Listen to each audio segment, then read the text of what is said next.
My daughter was waving at me with a big smile on her face when the train was leaving. It's been about 2 months since she has last seen my husband.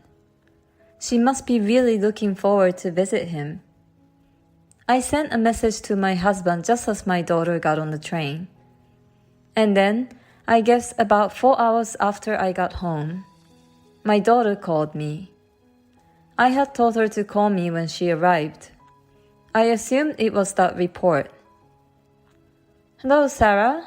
Did you make it to San Francisco and meet up with your father?" When I asked her that, she said something I didn't expect in an unhappy voice. "Mom, come and pick me up, please." "What? Is something wrong?" "I didn't get to meet Dad." "What do you mean?"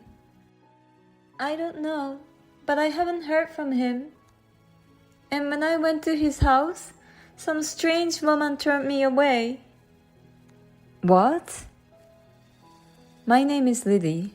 I have a family of 3 with my husband, Robert, and our 11-year-old daughter, Sarah. I conceived my husband's child while I was still in college, so I'm 32 years old now. After the baby was born, I managed to finish college with the support of my parents. Since then, I have been a housewife. Because of the unexpected pregnancy and premature marriage, there was a confusion and concern from those around us, and we had a hard time. My husband told me that he had always planned to marry me and that it was just a matter of time before we got married. After graduating from college, my husband got a job at a well-known company. It was a good starting salary, and we could live in a company housing. So we didn't have to struggle financially and lived happily together. We didn't have a honeymoon phase as a married couple, but our daughter was so pretty that we didn't care about it. My husband adored our daughter and always took care of her on weekends. Thanks to him, I was able to relax and go out with my friends. I didn't have to put up with getting dressed up or anything like that. I had no complaints about this life. The days passed by in the blink of an eye, and my daughter went on to elementary school. By that time, my husband had been working for the same company for about 7 years and had been promoted. He had more responsibility and came home later and later. But on weekends, we went on family road trips and made many memories. We spent many happy days like this. I thought that these happy times would continue for a long time. But one day, while I was leading such a life, the company decided on my husband's transfer. No matter how much we say he has a family, our daughter is already 11 years old. Until now, he had refused to move on his own due to a transfer because my daughter was still very young. But that could no longer be a reason. Moreover, it seems to be a very important job for him this time. I was told that his career depended on it. The company my husband works for is a big company, so there are plenty of replacements for him. In order for my husband to be promoted further in the future, this relocation is unavoidable.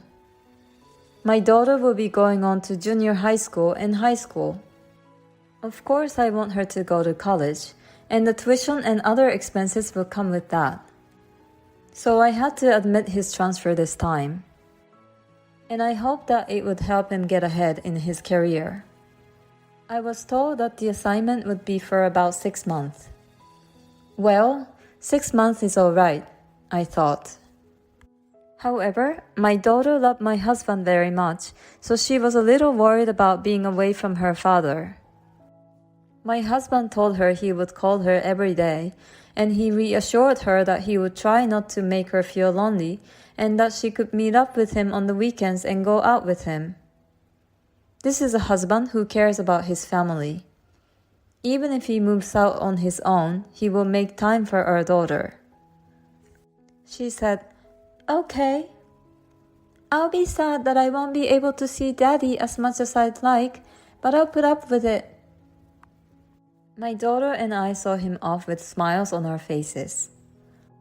After about 3 days, my husband called me on video phone and spent a lot of time talking with my daughter. He called before my daughter even missed him. I laughed and wondered which one of them was the child. But it's so heartwarming to see my husband and daughter talking on the phone. I really felt that my husband and my daughter are getting along well with each other. On the first weekend, he was too busy to go out. But the next week, my husband made time and came home on a Friday. I'm so grateful to my husband for making time for our family in the middle of his hard work. My daughter was very happy to have dinner with her father for the first time in a long time. However, about 2 months after my husband's new life started, his behavior began to change. He used to call his daughter once every 3 days for a video phone call. But the frequency of these calls became less and less, and he stopped calling altogether. Of course, I knew that he's busy with his work. And he lives alone and has to do all the house chores. I'm sure that once he gets used to the new workplace, he'll have more chances to go out for drinks with his colleagues too. I shouldn't put too much pressure on him by urging him to get in touch with us. With this in mind, I didn't force him to contact me. However, my husband rarely contacted me anymore. Eventually, he came back here less and less often. I explained to my daughter that her father was busy with work, but I could see that she was grieving, even if she didn't say it out loud. This was not a good situation. And although I knew he was busy with work, I asked my husband a favor of calling her, even if it's just for 5 minutes. Our daughter always seems to be somewhat lonely at home. My husband apologized. Oh, I'm sorry. But he didn't call Sarah. Soon it will be her birthday. It's this coming Saturday. Maybe he will come home to surprise us. That's what I was hoping for. She also said, maybe Daddy will come home? But on the day of her birthday, my husband didn't come home. And he didn't even call her to wish her happy birthday. This time, my daughter was very disappointed. I was so mad that I called my husband several times and left messages. Lately, when I call him, he doesn't pick up right away. And he never returns my calls, so I called him several times this time. After about the 5th call, my husband finally picked up the phone. What's wrong? You've been calling me a lot, haven't you? What are you doing? What? It was Sarah's birthday today. It's Saturday and you don't come home. You didn't even call to wish her happy birthday. Oh, I'm sorry. I'm really sorry about that. Sarah hadn't seen her dad in a long time. She was expecting to see you for the first time in a long time for her birthday. Tell her I'm really sorry and that I wish her a happy birthday. No matter what I said, he just apologized. I gave up and hung up the phone. As I hung up the phone, my anger flared up again. Please think about your daughter and take better care of her. You may be busy, but I still think you are too disrespectful. I sent him a message saying that. But all I got from my husband was, I understand. I'm sorry. After that, there was no improvement. Then another month passed and my daughter went on summer vacation. A little while ago, she told me that if her father couldn't come, she would go and meet him. She has been saying this every day since the summer vacation started. I decided to take this opportunity and let her go to my husband's house alone. She wanted to experience something new, and she was very enthusiastic about it. We live in Los Angeles, and my husband currently lives in San Francisco. She can get there by just getting on the train. I will drive her to the station. I called my husband to pick her up at the other station. My husband agreed to the plan. Now my daughter can finally see her father for the first time in a long time. On Saturday, I saw her off and went home. She waved at me with a big smile on her face as the train was leaving. It's been 2 months since she saw her father the last time, so she must be really looking forward to it. I sent a message to my husband just as my daughter got on the train. And then, about 4 hours after I got home, I got a call from my daughter. It was about noon, and my daughter got on the train early in the morning. She must have already met up with my husband and had lunch before calling me. I had told my daughter to call me when she arrived over there. I assumed she was calling to let me know that. Hello, Sarah? Did you make it to San Francisco and meet up with your father? When I asked her that, she made an unexpected comment in an unhappy voice. Mom, pick me up right now, please. What? What's wrong? I didn't see Daddy. What do you mean? I don't know, but I haven't heard from him. And when I went to his house, some strange woman turned me away. What? What did she just say? No, first of all, I have to pick up my daughter as soon as possible. Where are you? I'm back at San Francisco Station.